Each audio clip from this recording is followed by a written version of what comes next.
sini saya sebagai host. Perkenalkan, nama saya Kumala Dewi. Di sini saya sebagai narasumber. Selamat datang di podcast Cermin Bahasa. Bicara apapun, isinya tetap ilmu. Dan di sini podcast ini akan membahas bahasa Indonesia sebagai cermin budaya, identitas, dan cara berpikir kita. Jadi, saya Ria, dan di episode kali ini kita akan menelusuri perjalanan bahasa Indonesia dari masa lalu, masa kini, hingga masa depan.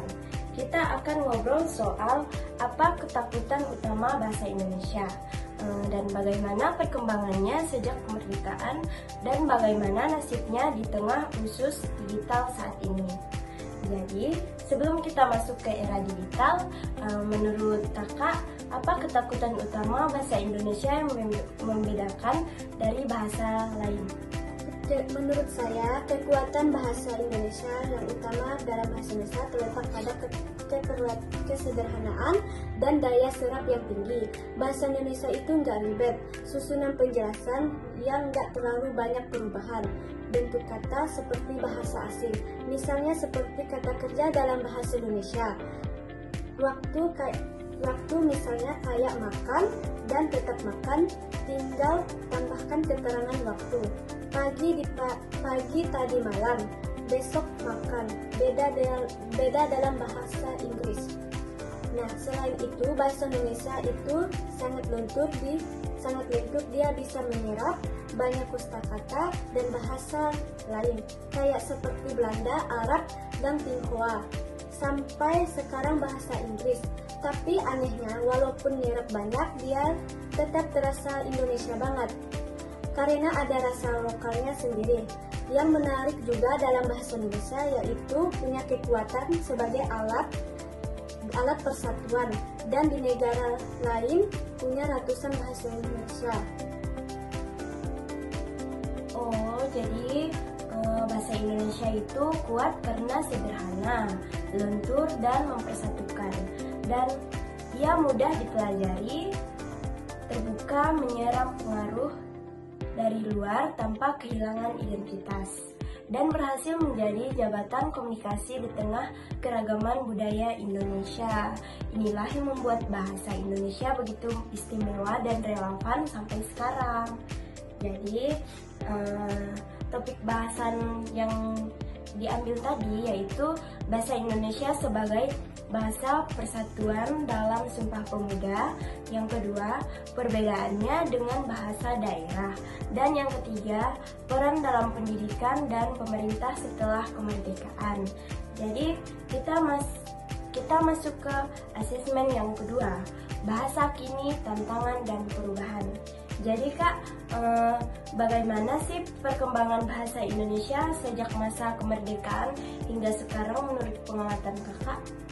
Jadi menurut saya, perkembangan bahasa Indonesia sejak masa kemerdekaan hingga sekarang bisa dibilang sangat dinamis dulu setelah kemerdekaan. Dan bahasa Indonesia itu bersifat dinamis dan formal dalam banyak digunakan untuk serta media cetak. Bahasa Indonesia itu dipakai untuk menyatukan keberagaman suku dan bahasa.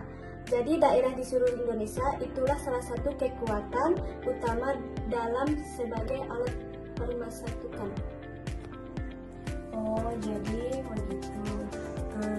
Yang saya ambil yaitu adalah bahasa Indonesia dalam media sosial, contohnya perubahan struktur dan kosakata, fenomena kata serapan dan bahasa campuran.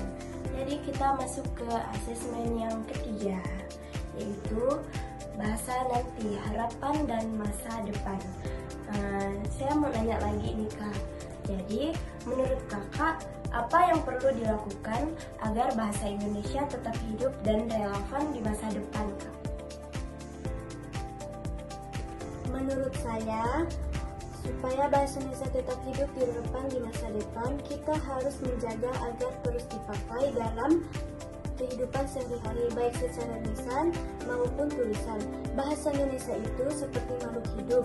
Kalau digunakan lama-lama bisa ditinggalkan dan dilupakan.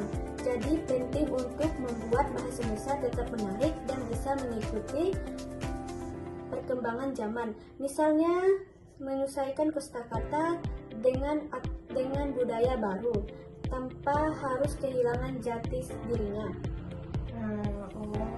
Jadi apa sih Kak peran anak muda dalam perkembangan bahasa Indonesia? Menurut saya peran anak muda itu penggunaan bahasa yang paling aktif, terutama di media sosial, dunia hiburan dan teknologi. Mereka bisa bikin bahasa Indonesia tetap gaul dalam hidup, tapi di sisi lain mereka juga perlu sadar bahwa mereka punya tanggung jawab untuk merawat bahasa ini. Misalnya walaupun pakai bahasa gaul atau campuran, jangan sampai bahasa Indonesia asli ditinggal atau dianggap kuno. Apakah perlu Kak strategi khusus untuk memperkuat bahasa di era globalisasi ini? Menurut saya semua orang itu perlu dan bisa membuat berperan bahasa asing di dalam film, musik, game, sampai aplikasi. Bahasa Indonesia harus bisa bersaing tanpa kehilangan identitas. Jadi kalau boleh memilih satu kata bahasa Indonesia yang paling Kakak suka, apa itu dan kenapa?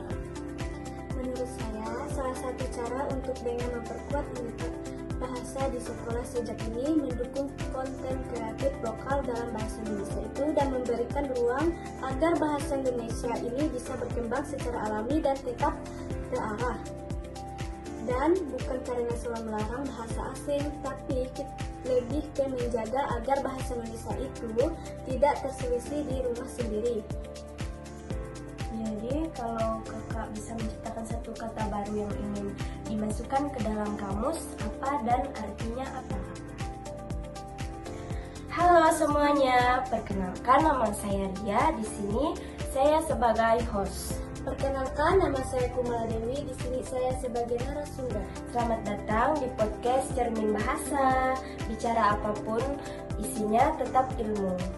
Dan di sini podcast ini akan membahas bahasa Indonesia sebagai cermin budaya, identitas, dan cara berpikir kita.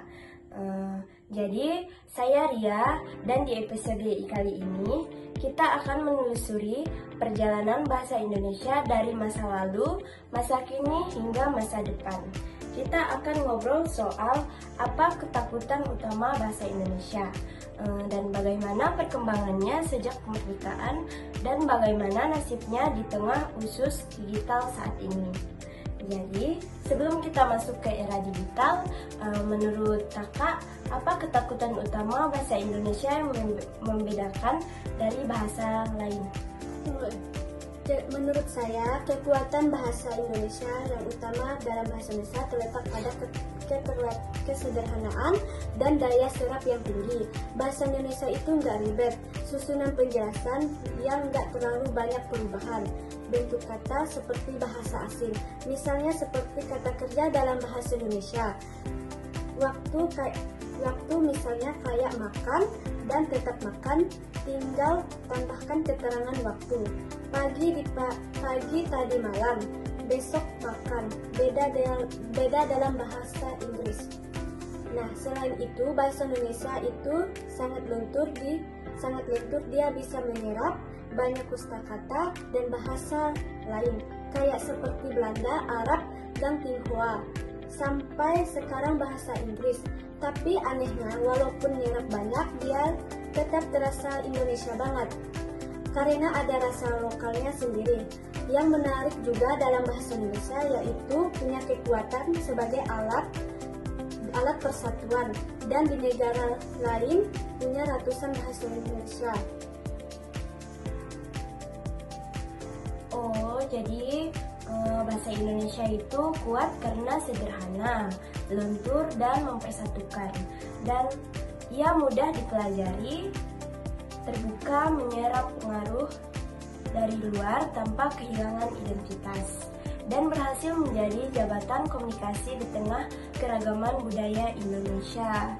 Inilah yang membuat bahasa Indonesia begitu istimewa dan relevan sampai sekarang.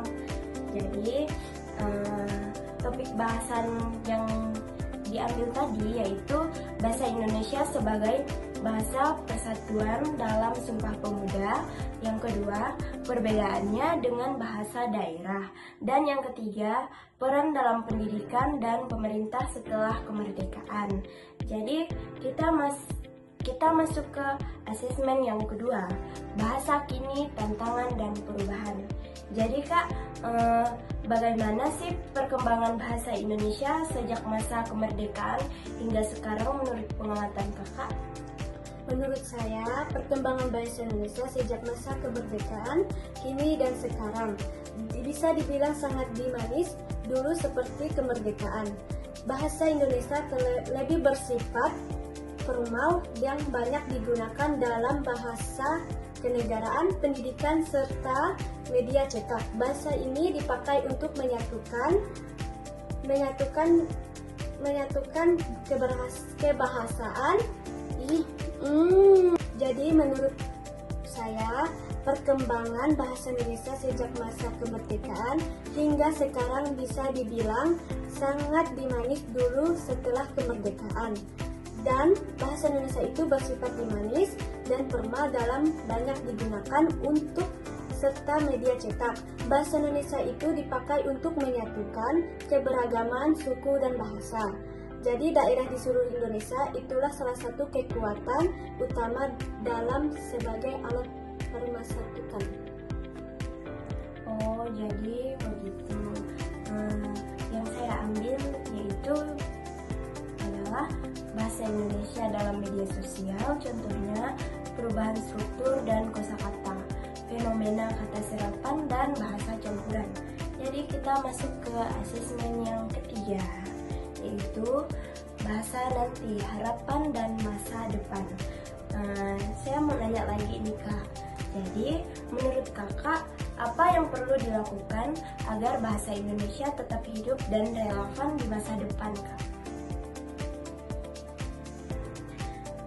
Kalau boleh memilih satu kata bahasa Indonesia yang paling Kakak suka, apa itu dan kenapa Kak? Kalau Kakak bisa menciptakan satu kata baru nih ya, yang ingin dimasukkan ke dalam kamus, artinya apa? Kalau saya menciptakan kata baru, saya usulkan kata suara rasa. Artinya perasaan yang tidak bisa diungkapkan dengan kata-kata, tapi bisa terlewat suara, musik, dan nada bicara. Kepanjangan dari suara rasa itu apa Kak? Suara dan rasa. Oh, jadi teman-teman, kita di sini sudah di penghujung penutup. Jadi bahasa Indonesia bukan sekedar alat komunikasi, ia adalah jati diri. Dari masa perjuangan hingga di era digital, bahasa terus berubah, tapi semangat pemersatu tetap hidup dan setiap katanya. Jadi teman-teman, terima kasih sudah mendengarkan Cermin Bahasa hari ini. Jangan lupa follow podcast kami di platform favoritmu dan bagikan ke teman-teman yang cinta bahasa. Sampai jumpa di lain waktu. Terima kasih.